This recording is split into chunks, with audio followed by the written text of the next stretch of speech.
Hi everyone, and welcome back to this class of biblical exegesis, and we'll continue with the lesson 2, which is interpersonal message.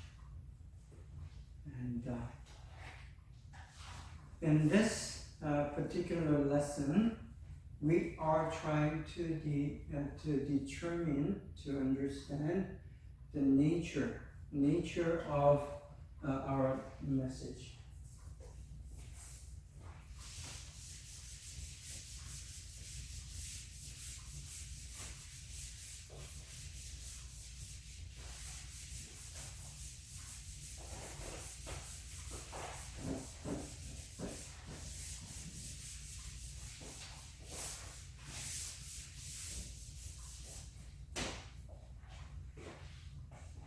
So our text of the study is Bible.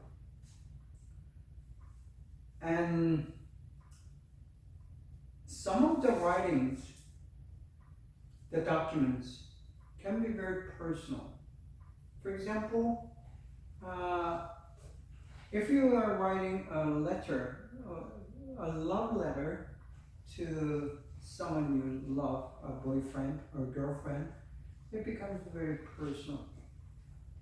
Some documents, for example, the government law, that's not personal. It's very official and it's dry. And there's no content of interpersonal nature.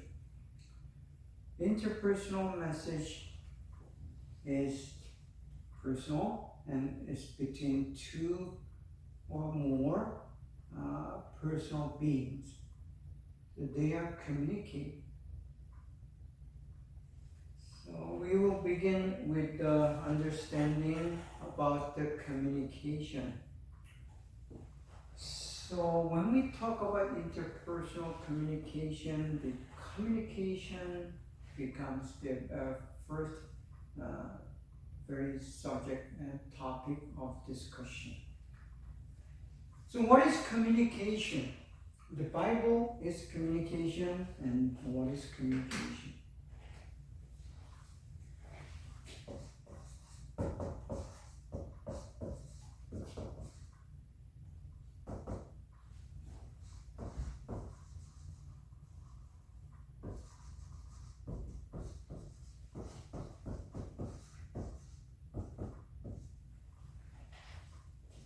So Bible is about, or is communication. So what Bible is trying to do is to communicate.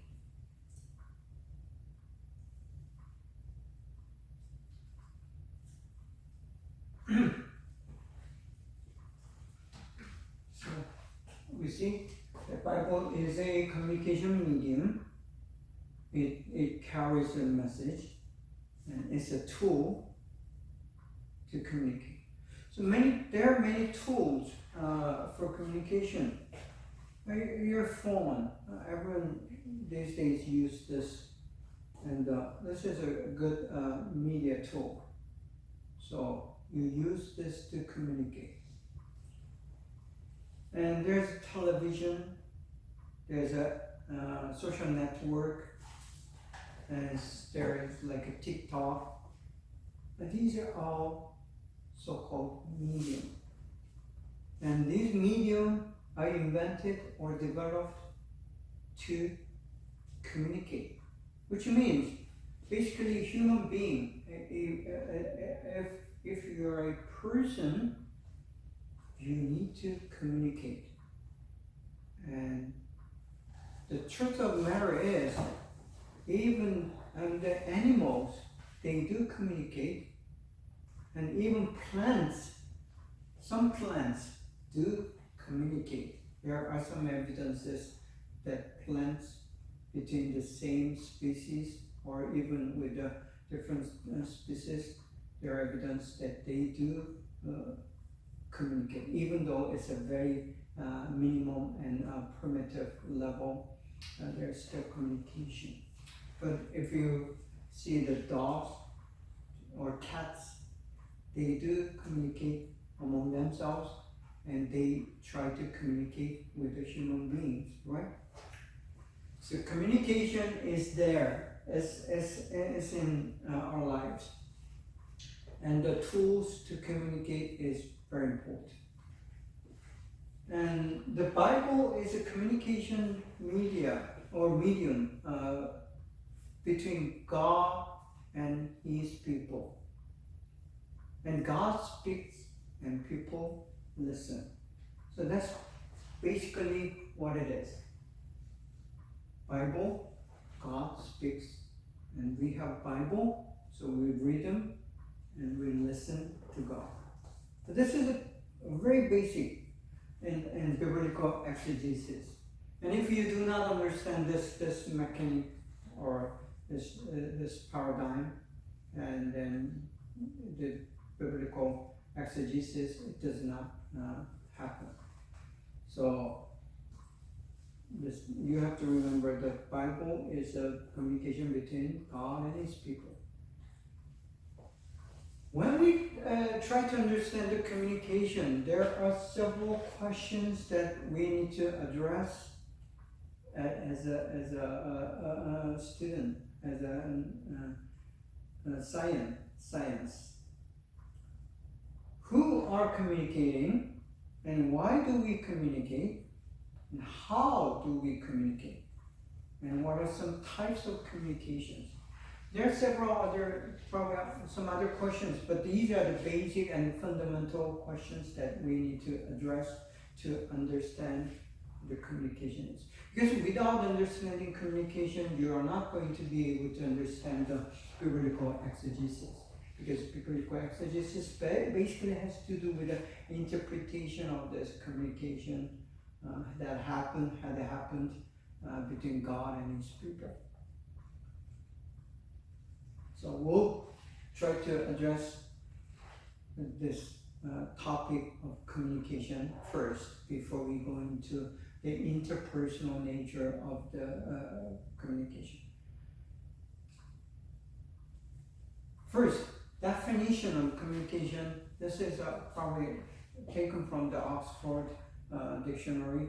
It says the imparting or exchanging of information or news.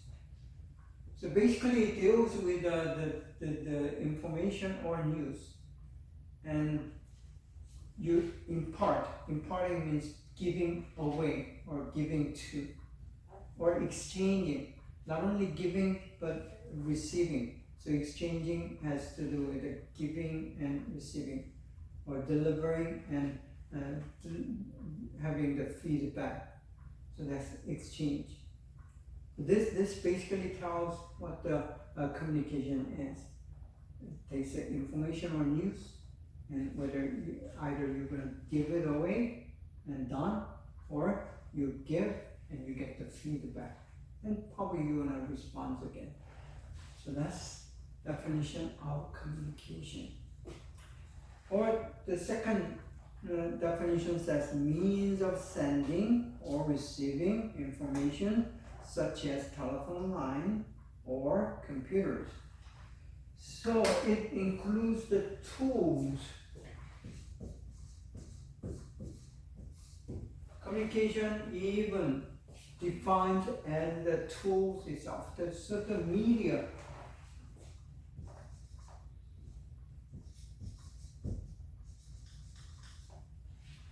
Medium is also sometimes defined as communication. So it is communication that itself or the tools. So that's basic or dictionary definition of communication. This is very important. Without understanding this, you're not going to be able to understand biblical exegesis, period. So this model, basic model, is very important. And there are several diagrams that I'm going to show you because I've taken this from internet. Sometimes it's not that clear, but let's take a look at it. But there are basic elements that are included in here. There's a source, then there's encoding, something called a process called encoding, and then there's a message, and then there's a medium that carries the message, or messenger, medium slash messenger, and there's something called decoding, and then receptor. So basically it starts with a source and receptor.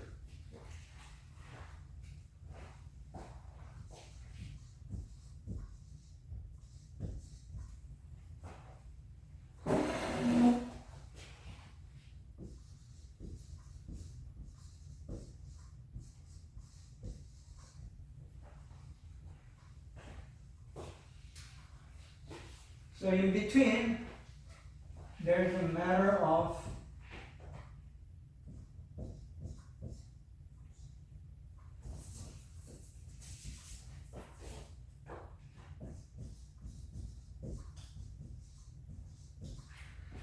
first, in between this source and receptor might be distance, the locations.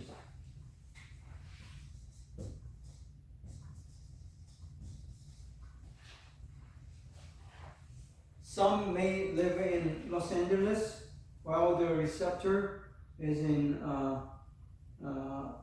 Beijing, or in Seoul, or in Tokyo, or somewhere else.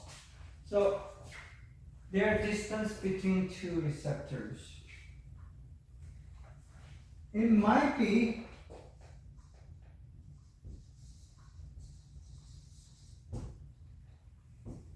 they may use different languages.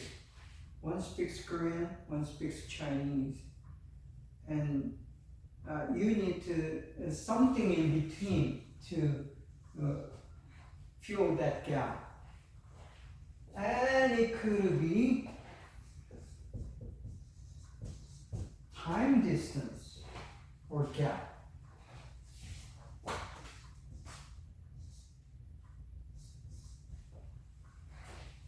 When there's gap or distance, the time may separate them. One lived 100 years ago, and that person is writing to someone who read like 100 years later. So there might be a time gap.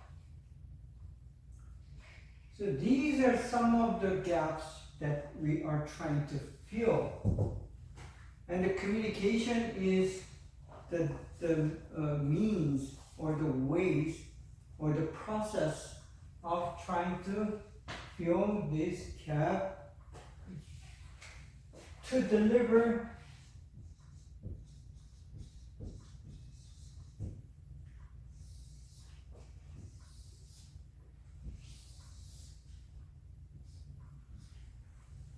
so these are three major components, three core components that is in the basic communication model. So when you think of basic communication model, source and receptor and message. Source is the origin of the message. The receptor is a listener or receiving end of the message. And there's the message, or a message, or messages. So whether it's the message, a message, or messages, something has to happen between the source and receptor to cross, to eliminate, or to connect that distance and the gap. So the whole purpose of communication is to deliver that intended message to the someone who needs to hear that. And this happens every day in human life, between a person to person. If there is no need for the communication, we would have never had this device.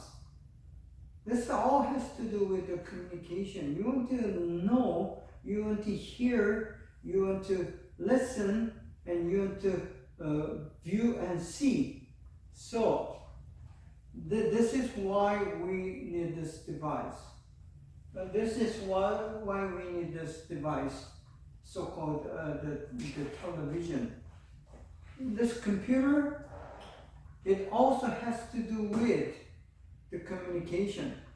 So everything, I mean, we are recording through this recording device, so you can listen later on. I'm doing this lecture today, but you may listen this tomorrow or 2 days later to cross that time. And it all has to do with the communication. And we use these communication devices or tools to utilize activity of communicating. And to do so,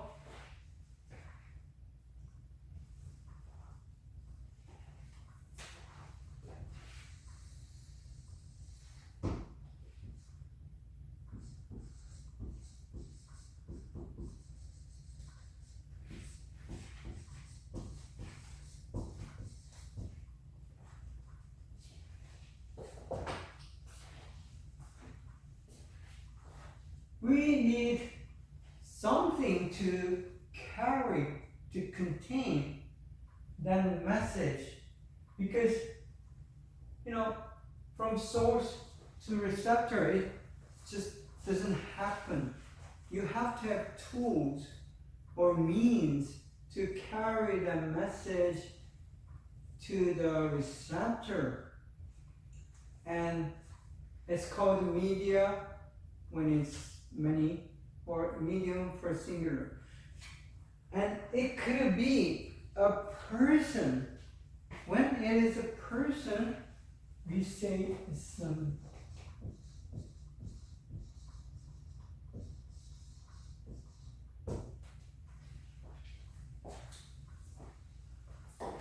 The role of messenger is very important because this person not only just carries the message, but he or she may be able to interpret. Sometimes not only interpret, this messenger has to prove that he or she is worthy of trust, worthy of authority, because this receptor may not have seen the source, never ever in his or her life.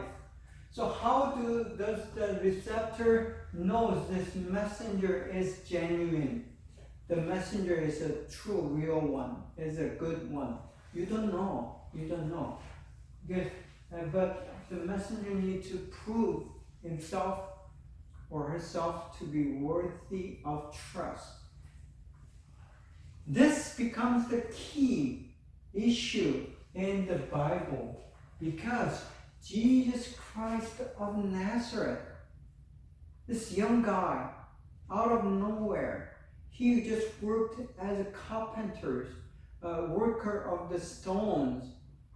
Because carpenters today, you think of the ones who were working with wood, but in the time of Jesus, carpenter meant the ones who work on the stone and the wood, and these are called carpenters. They worked on both.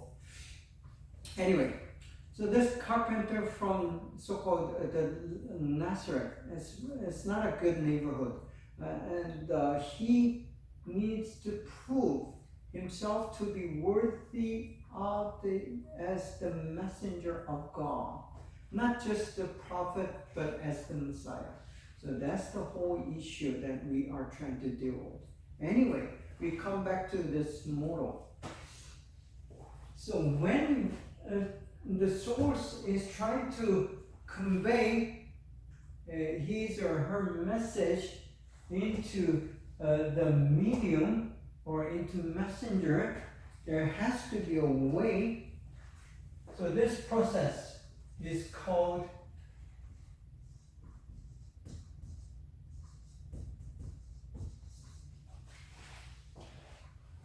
putting the message into certain kind of code.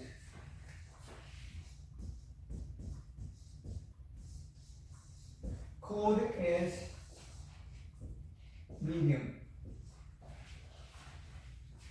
So you need to put your message into certain code, whether it's a document, whether it's a voice, whether it's a video, the visual. You need to put that into code. It's called encoding. So when we are recording this lecture, we are encoding my lecture into video format, JPG maybe. So we are coding this into electronic code, and then later on there has to be a device to decode. So this process here is called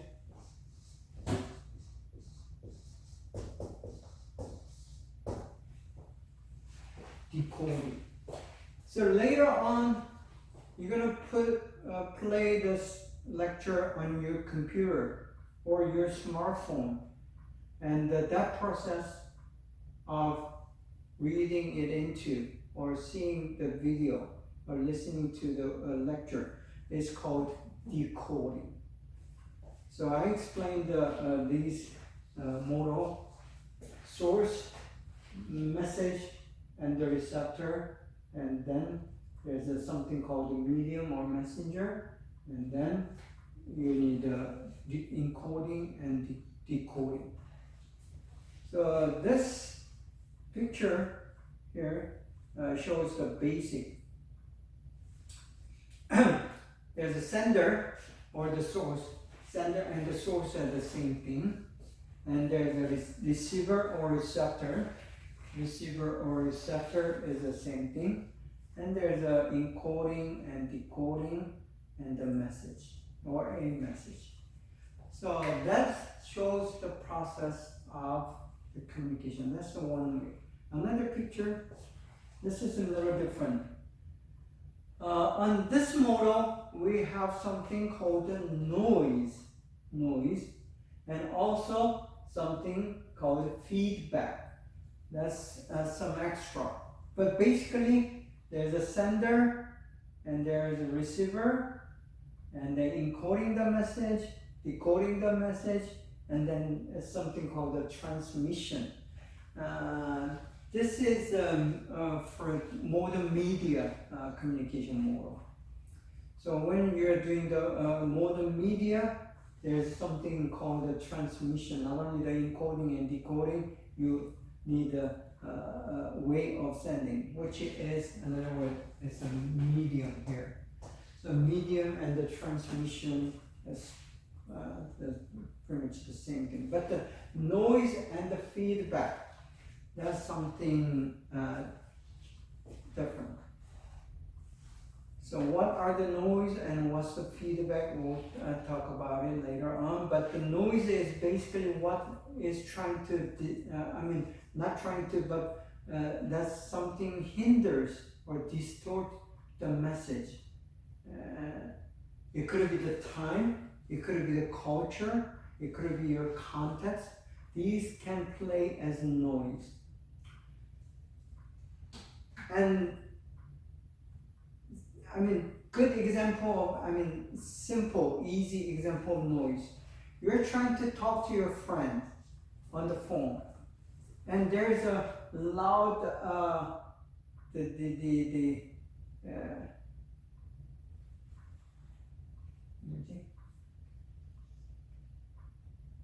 loud machine that is outside, the grass cutting machine, lawn mower is going on. It's very noisy, and you're trying to talk to your friend. So that's a noise. Literally, it's a noise. And if you have that background noise, sometimes it's not easy to talk to someone on the other side of the phone, and that person may hear the noise, and your voice can be distorted. Okay, so the example noise. Feedback.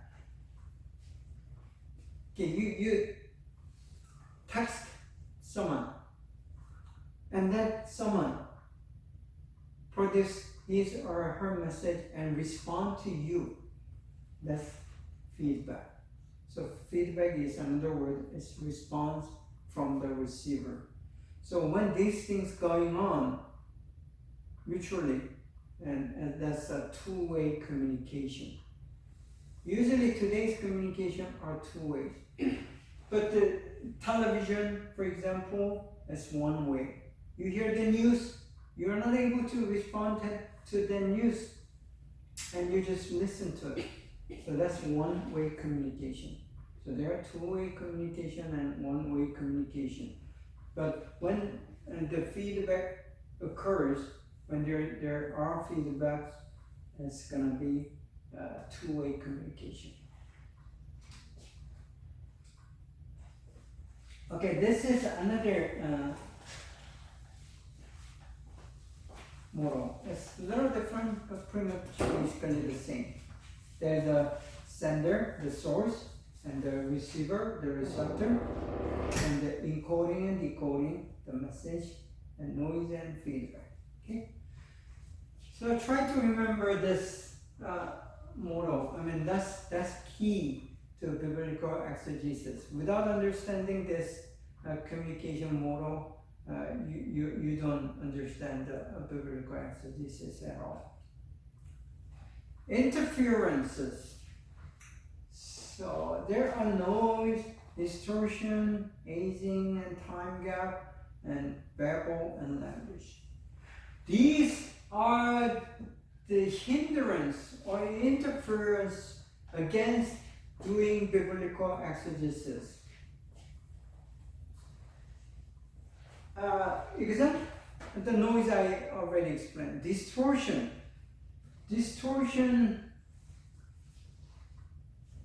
Sometimes when you are trying to interpret the Bible, you go read some reference books, some additional books to help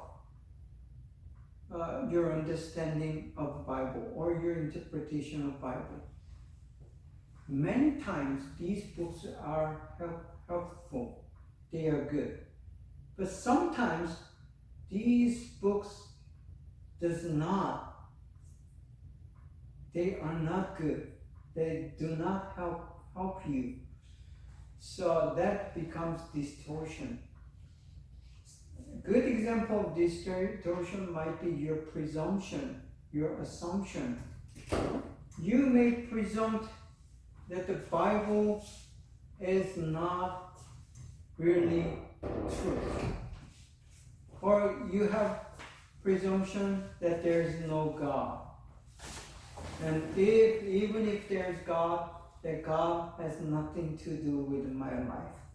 So if you have these kind of thoughts, and then those things act as distortion, which means you are not going to respond to the message as we should.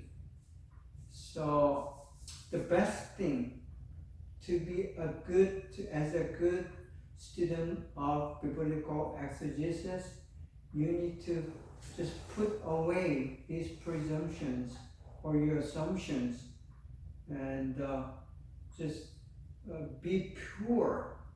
That's key, a very important key to the good biblical exegesis. Even if you're not a believer, just assume. Say, if there is God, if Bible is true, if Bible has that key, important, critical message for me, I mean, you can just start with if, positive if, and that's one way to eliminate that's possible distortion. Okay, now aging and time gap. Again, here, time gap. We have like a 2,000 years of time gap between Jesus Christ, who walked on that around the Lake of Galilee, and who has spoken, and the disciples who had listened and later wrote that down. So even between on disciples, there's like a 30 years gap between what actually happened to Jesus Christ and then what they had written, 20, 30 years gap between that. So there's a time gap. And when there's time gap, you're aging. The aging, it means that you're losing your memory.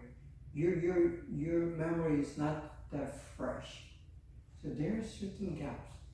And 2,000 years, that's a lot of time gap between Jesus Christ and you and me. So when we read what has been written or had been written 2,000 years ago, there's a whole gap that we want to cross.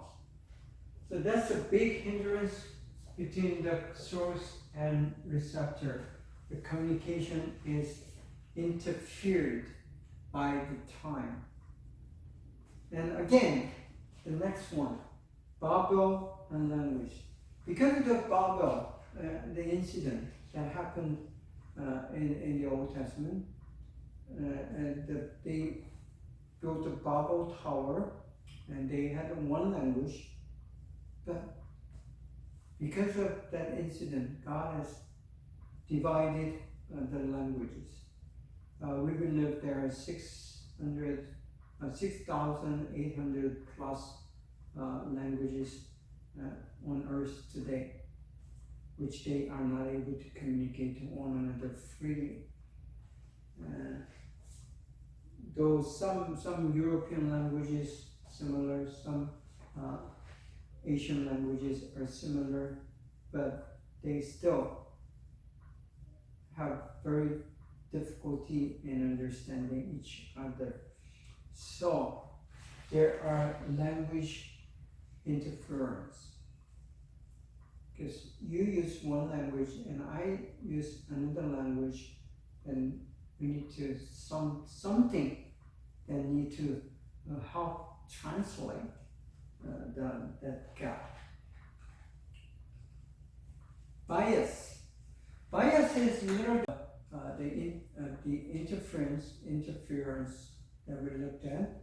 Bias, these also does not help to communicate. It's blocking or going against the communication, effective communication. So to have effective communication, you need to eliminate or do away with, or just take these out of that communication. First, ignorance. If you're ignorant,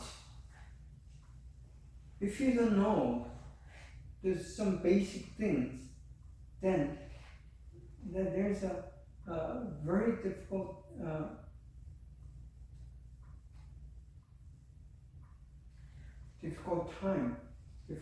thing. It is difficult to communicate.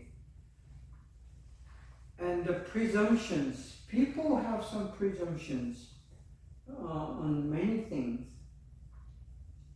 And whether sometimes it plays good, but many times these presumptions or assumptions go against effective communication. For example, say we have the first impression. So some people rely heavily on this so-called first impression. If first impression of a person is bad or negative, whatever he or she is going to tell you, I say to you, you're not going to be easily believe that. See, you know what I'm talking about, right?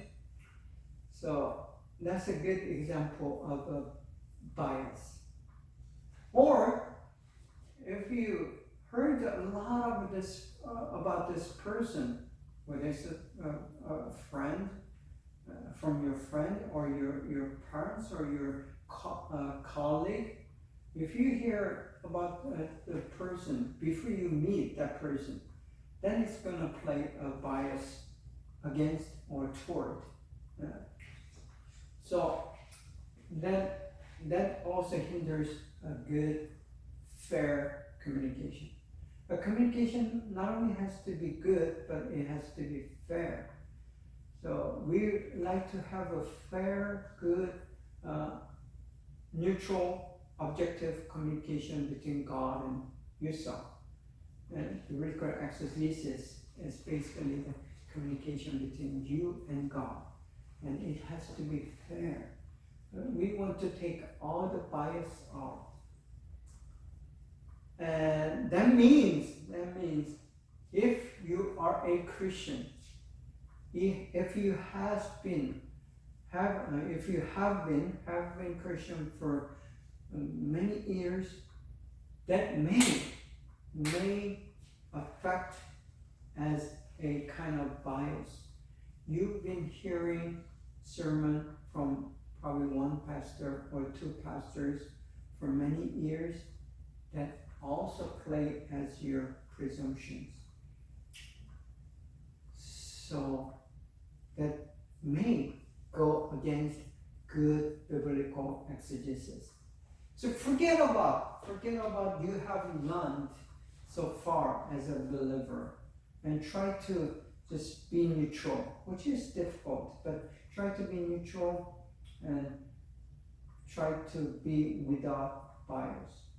Just forget about them, start anew. So if you're to be a good student of the Bible, if you want to be a good interpreter of Bible, just put away those things that you already know and try to test them as you go through the Bible. Prejudice, very similar with the presumptions, but prejudice is an inclined opinion, whether it's negative or positive. Usually it's negative. So prejudice is usually the negative inclination of feelings and informations or attitude that you have against someone or something. So racial prejudice is a big thing. Black Lives Matter movement is against the prejudice, the racial prejudice against the black people. And historically, we know that America has had against the prejudice against black people. And it becomes a big social issue today.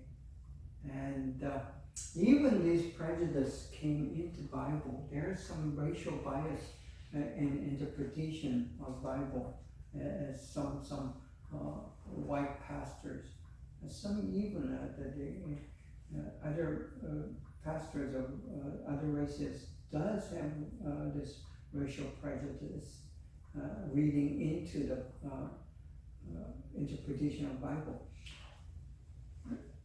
But most popular common prejudice that read into the Bible is the gender prejudice. Somehow, historically, since the beginning of Christianity, they assumed that the male are better than female, based on the fact that it is Eve who picked up the fruit. So there's a doctrine saying that it is woman, the female, who initiated this original sin, which is factually, yes, but the interpretation is wrong. So here again, the biblical exegesis is very important. We see that Adam also take a very active part in that original sin. So he had the chance to, prevent that from happening, but he did not.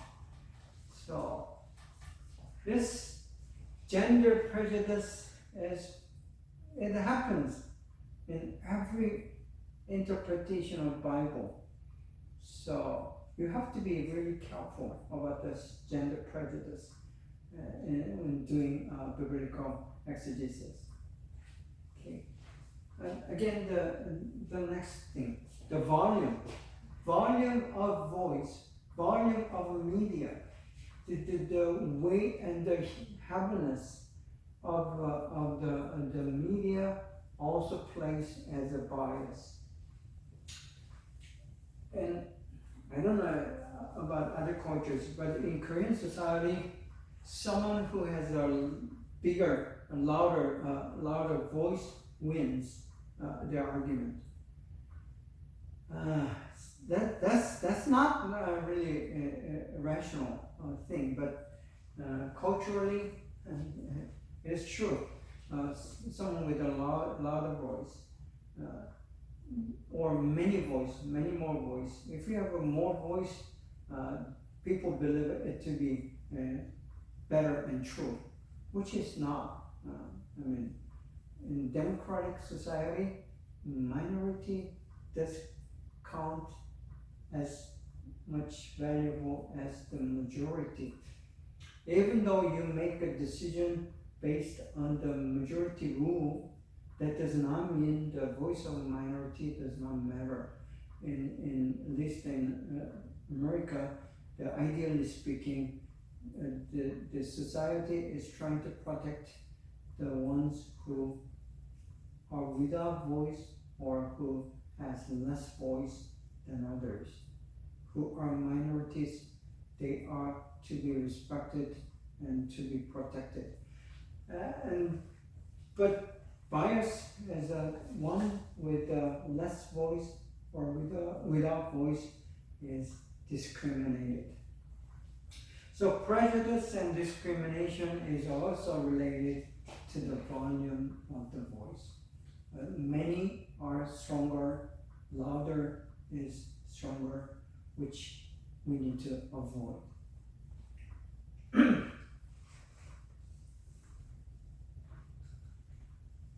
Another thing that we need to be careful in this communication is misinterpretation. So to have a correct and proper and fair interpretation, the definition of terms is the key to the proper interpretation, and it is key to avoiding misinterpretation. So when you are communicating, even within a group, within a close family or close friends or close church members, before you even speak, it is good and sometimes it is mandatory to define the terms that you are using. Many times this misinterpretation of terms becomes a misled actions and misunderstanding of the text and eventually misunderstanding of God. For example, in Korean Christianity, the term grace is the word probably mostly misinterpreted. Or blessing is another term that is greatly, widely misinterpreted. The blessing in Korean, in Chinese, we borrow Chinese word. The concept we use together. It's called po. And this blessing in Korean culture, with the great influence of a shamanistic belief, is something that is given without your effort. And it's something that benefits you or your life. So, and it's free without your work. It is given, and it is going to fuel your ego, your egoistic desire, your greed. So that's basically the term for the blessing. But biblical blessing is something totally different from that concept. But in church, when they are asking for the blessing, they're asking for the shamanistic kind of blessing.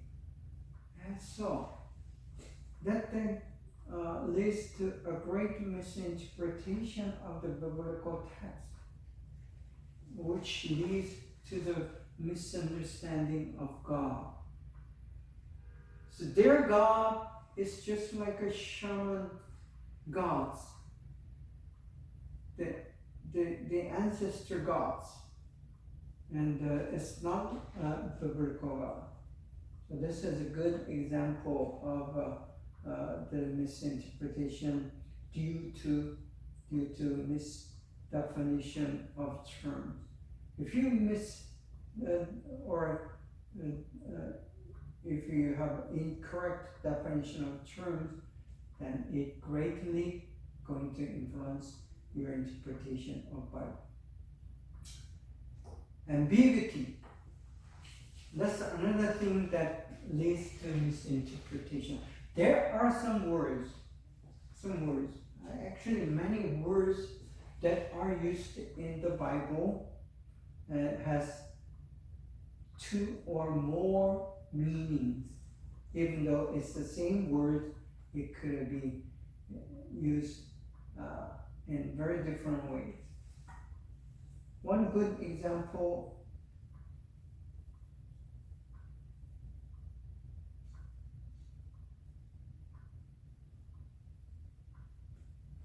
is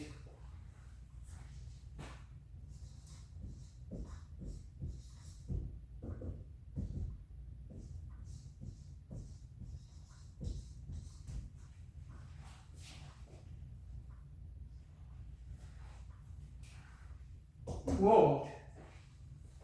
In Greek version of Bible is cosmos. This word, the world, is used these 4 different ways. So this term is very ambiguous. It depends on where you are using. So it could mean the evil world. It could mean people, just the people, plain people, cosmos. It could mean the whole universe. Okay?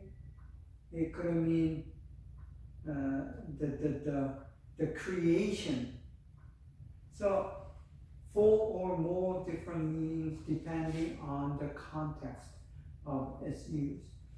So when you're seeing the ambiguous word, it is important to read the whole context of that particular word.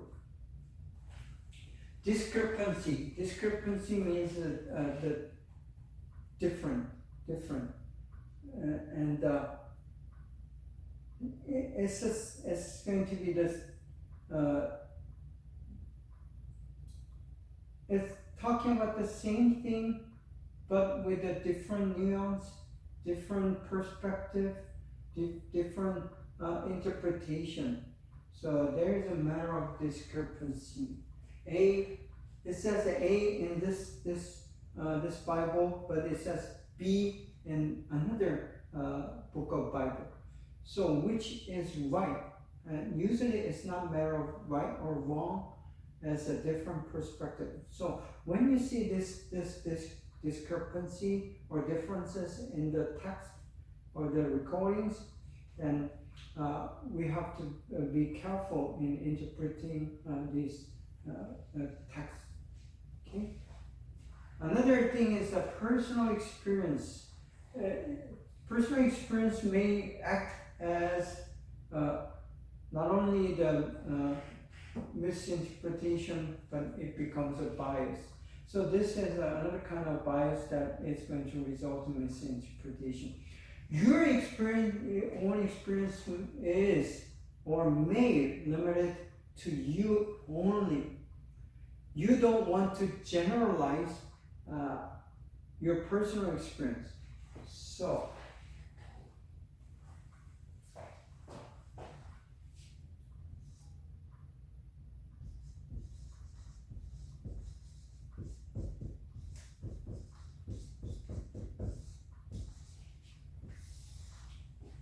this thing called generalization is important, normal in doing biblical exegesis. Your interpretation may be valid, it is good for you and you only, your context only, and you should not, you may not generalize. Generalize means you find something and you think this will be always true. No, that's not the case usually. So you don't want to generalize unless it is proven to be something that's universal. Universal means it is true for every situation and in every culture and for every person. So that becomes universal. For example, a person, a people, a man dies. I can generalize that. Okay, you may live 120 or plus years. That's an exception, but still, with that exception, there is no exception that person is not going to die. That person is going to die. So, if I say, if you get the COVID-19 that you're going to die, that's a generalization. That's misleading. That's a misinterpretation. But all human beings who are born, then they will die. Then when I say that, I can generalize that. So that's not just my personal experience, it's every person's experiences, and we can agree that it is universal.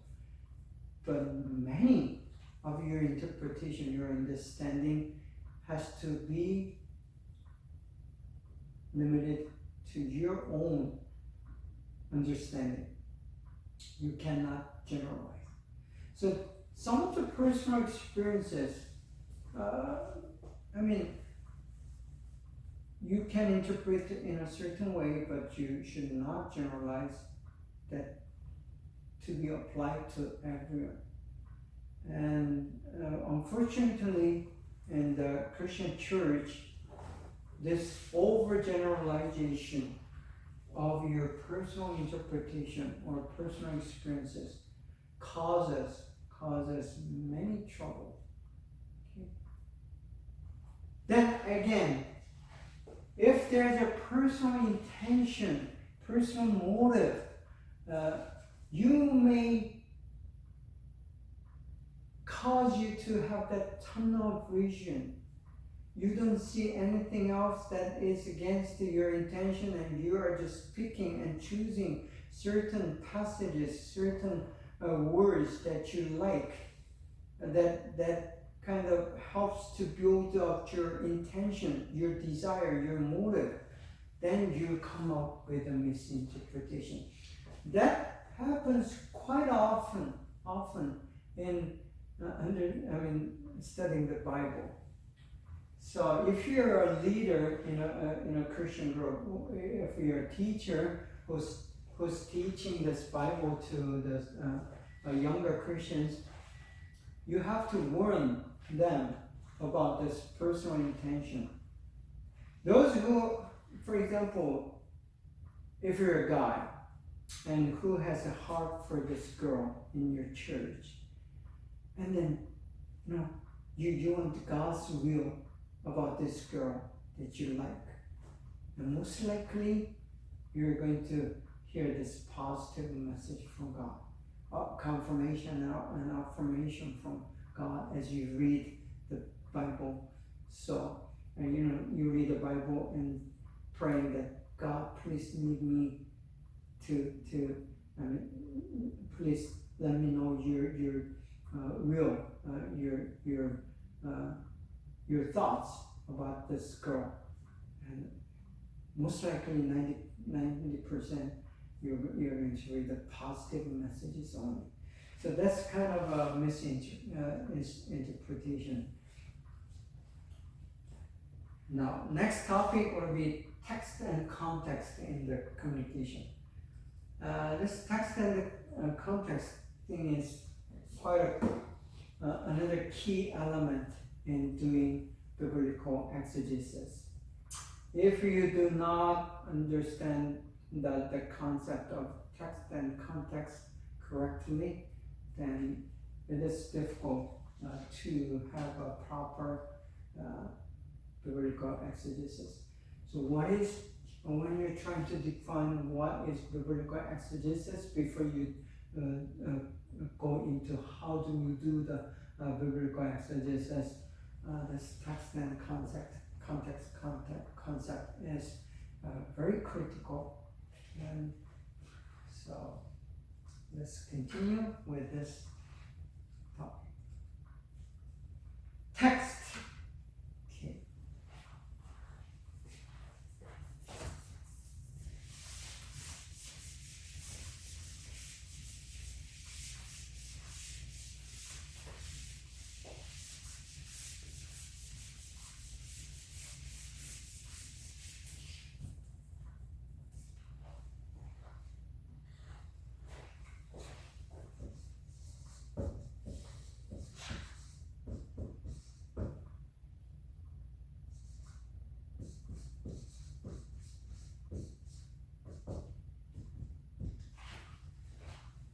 Bible is a text. That's why we need to know the concept of text. We'll go through the definition and the elements of text and the issues that has to do with the text to understand the communication. So understanding communication is a basic to the biblical exegesis. Since the Bible is the text, we need to know and understand the definition of the text first. So what is the text? Okay, it could be a book or other written or printed work regarded in terms of its content rather than its physical form. So when you have the word textbook, you usually think of the book that you're using in the classroom. But that's probably the related words or the concepts. But the text is then writing the content itself. So when you have a book, in the book there are these writings, these letters. These are the text. Definition number two. The main body of a book or other piece of writing, as distinct from other materials such as notes, appendix, and illustrations. So when you have a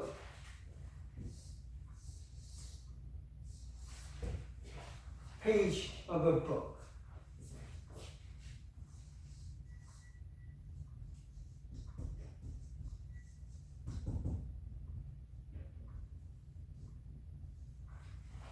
so these are the illustrations, and we don't say that as text.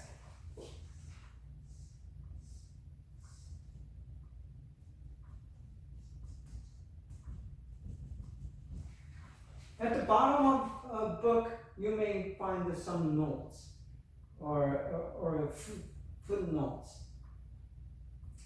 But in here, there are lines of paragraphs and words. These is also called text. And the Bible, children's Bible, you have some illustrations. And also, study Bible, if you know the study Bible, it may have some notes under the text. But original Bible, whether it's Old Testament or New Testament, it doesn't have anything like these. It's plain text. So that also means the definition of text. So these are the two basic dictionary definition of text. And we use the term text in the same manner. So text, Bible is a text. It means is a written or printed word, the content itself. So examples of this the text, there are letters and pictures, words. So in our sense of the text may include some of these pictures. Or even the people can become text. And the event or events, your experience, that also become text. And you yourself becomes the text.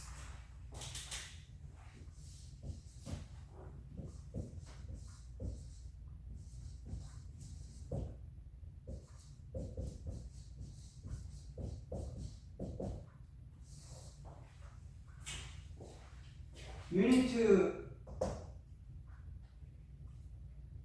know that you are a text.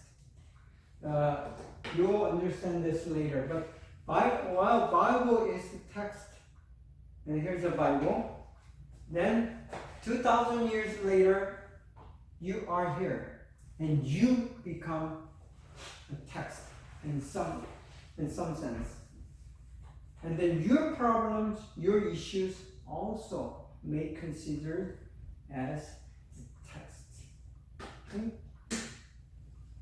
So in anthropology, or in a study of a culture, people, events, and the problem and human problem and human issues may be defined as text. But in pure sense, original sense, text is these letters and words in the document itself. Okay, there are some issues or the considerations that when you are dealing with the text. First thing is time and space gap. While the Bible is a text, this text that we see, it's written like 2,000 years ago at least. And some of that is 3,000, 4,000 years ago. That's a lot of time to fill. And then you're living maybe in America, you're living in China, Korea, Japan, elsewhere. But you've never been to Israel. You've never been to Egypt. If that's the case, you don't know. There's locations. So the Bible is basically written around the land of Judea and the surrounding Middle East countries, Iraq, Iran, Egypt, and the Palestine. These are the locations where this text did happen. and we have no idea. But thanks to the additional materials that we have this extra material or textbook, the books and resources that we can learn about 2,000, 3,000 years ago, and about this different cultures. So hopefully and thankfully that we have some helps, aids, and tools to fill these gaps. And the biblical exegesis, it means trying to fill these gaps as much as possible so we can come closer, very closer to the text, the ancient text. So Bible is not just a text, it's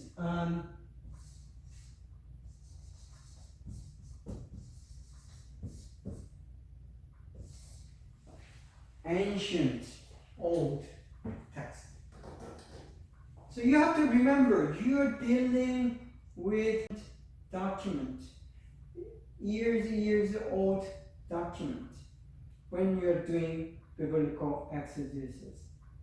Even though you have the Bible in your own language that is very printed, modern, even in your smartphone, that doesn't mean that this is current.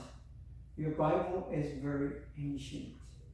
And always, do not forget the fact this Bible that you're reading is ancient one. Even the New Testament is 2,000 years ago. So, the issue with this biblical text is old and it is from some other culture. Another issue that it has nothing to do with the time or the culture, but it's authenticity. Authenticity, even hard to pronounce. That means, what's the authority? Does it have authority? Unless you believe this has authority on you, and it has valid authority over you, there's no reason to study. But the Christians, we believe it is written by God, and God is the creator of you, because God created you. He must have certain responsibility, and He has authority. Not only that, God knows you the best over anyone else. So that is very genuine authenticity that you can claim. If we have a machine, say if we have a car, and if anyone has to look at that car, if that person is a designer, and then the actual the assembler of that particular car, then you're gonna trust that person. And also, say if any mechanic have worked on the same car for like 1,000 times, then you're gonna trust that mechanic over that particular model of car. So it's the same thing. Authenticity. This Bible, this text, these letters, and these writings, does it have authority over me? That's going to be the key question that you are asking. So I'm not going to say yes, the Bible has the authority over you, you are going to find out whether these things that are written in this Bible does have authority over you. And authorship is pretty much related to the authenticity, and we are going to continue these things in the next class. So thank you for listening, and I hope and pray that you'll get something, some not just the knowledge, but some understanding about the Bible. And through this course, I hope that you will develop a desire and interest to look into the Bible, read it, and try to understand it, whether you're Christian or not. If you're a Christian, and you must. But if you're not Christian, you still need to investigate and search and try to understand the message in the Bible. Thank you again, and see you next week. Bye.